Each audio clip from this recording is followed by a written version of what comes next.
Hello everybody, I'm GL1. Welcome to my online toy museum. And today I'm going to revisit a Russian Babushka doll.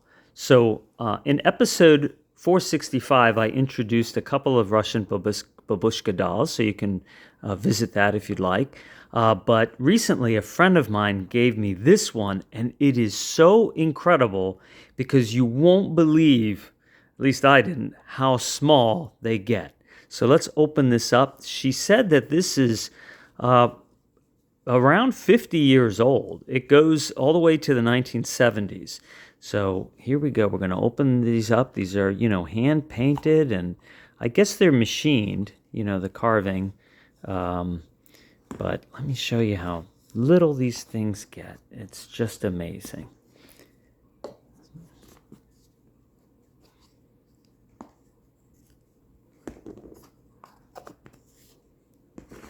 You can see all the details on them. They got flowers, and they're shellacked really nicely.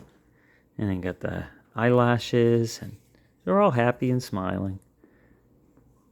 Which, that's how everybody is over in Russia. Although when these were made, it was the USSR. So, go. Keep on going, right?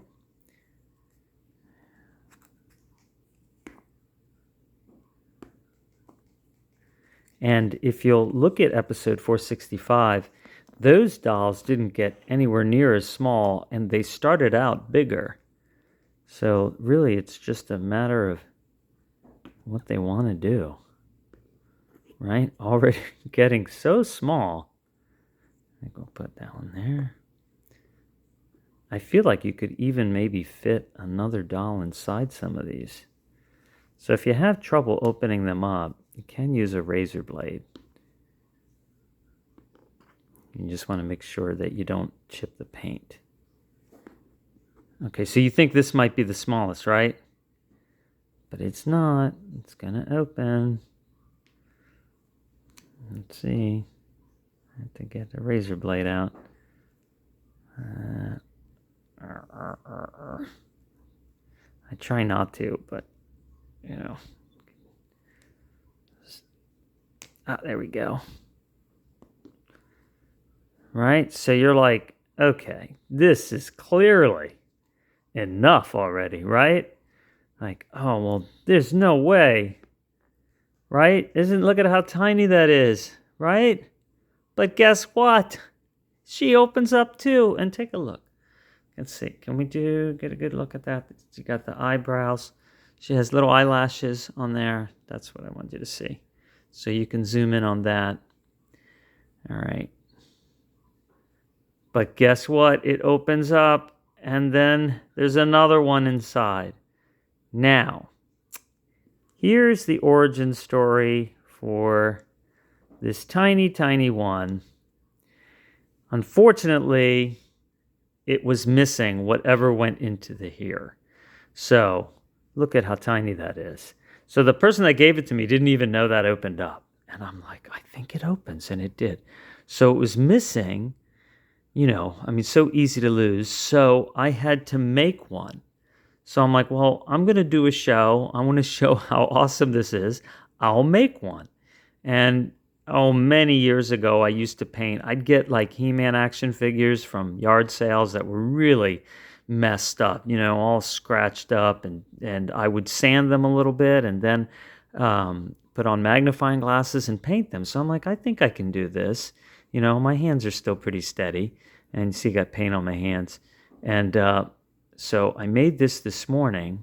So I tried to do flowers, and I got gold and green, yellow, red, and I made little eyes. I made an earlier one. I tried to do eyelashes or eyebrows, and I'm like, all right, you know what? That didn't come out so good. That's pushing it. But all right, so I made it, and it can even stand up. So how did I make that? All right, well, I went to a hardware store, and I bought a dowel, okay, just a pine dowel. And then I have a very sharp razor blade, a new razor blade, and I just started to carve it. And I would just carve like this, right, to get the head angle, just like that. And I made an earlier one that didn't come out so good. So I'm like, I can do better. So let me make another one. So, and then I wanted to round the head, right? So, so that's basically, and I just kept whittling it, taking off the sharp edges. I didn't even use sandpaper with this. So, all right. So, but how did I go and get it to go in for the neck, right? And then come back out for the body and then go back in just slightly here. Now, what I did to get it flat, I did take it across a file, like a pocket knife file, and just filed it down. Also to get the height just right so it would fit inside the doll. So that actually is just, it can't be any taller than that. All right, so then to make the little indent, you got to be careful, right? Because this razor blade's sharp. So I just went around it like that. So first I made an indent going up, and I just try to keep track of doing it in the same place and not pushing too hard, because you can always go back and do it again and then go back down. And then of course you got to make sure you don't slip and hit your finger, which I didn't. I remember when I was a kid and we went to summer camp and they're like, always do the knife away from you. And I'm like, yeah, but sometimes when you're whittling, you have, it's just more convenient. It just works better to do it towards you. And man, would I cut myself every single time. And in fact, I think I have I know I did it right into there. And sometimes with the light right, I can see that scar. And that's from when I was like in 5th grade. But you know what? I still did it again. And I'm like, but it's the best way. And I'd cut myself again. I'm like, I'll just sacrifice my finger for that. And I'm not saying to do that, but yeah, that's just the way I am. So, all right. So then you see, so you start to get that head shape, and then you want to get the bottom, and you just do again. You just do the same thing. You just go up.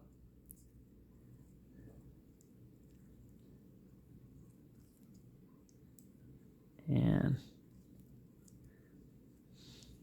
then just go down, right? Let's see.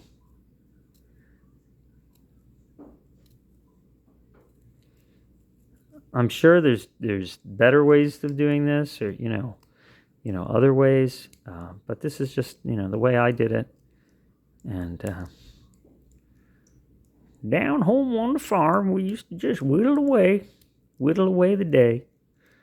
So, all right, so you can see that, right? So, and then you would just kind of shape it and get it, to where you want. And then to cut it at the bottom, it's soft enough and the razor blade's sharp enough that I just went around like that and went back and forth until it just basically cut itself off. And let's see, I think I can probably... Oh, there you go. See? Just like that. And then, you can take this like on a file and then file it down. And if you want, you can file that down, file the head, try to round it. I mean, that's just a rough idea, and you got to use a really good paintbrush. So this is a really, sharp paintbrush, and you want to get as little paint as possible because you can always go back and put a little bit more paint on. So, basic acrylic paints. And then I had a gold. And it's metallic, so it's great about, gold is that it has real metallic qualities. And if you look at the little figure, you can see it's reflecting light. Like there's a metallic quality to the paint. And then I use this for her face color, trying to match the faces there. So there you go. So anyway, I'm satisfied now that, what do we got here? 5, 9... small, right? Goes all the way down to the 9th size. So pretty cool. You see the little, you got the mouth on there. So anyway, take a look at this one again. And then look at the little tiny one. So,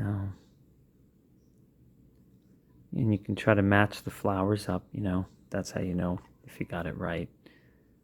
So anyway, there you go.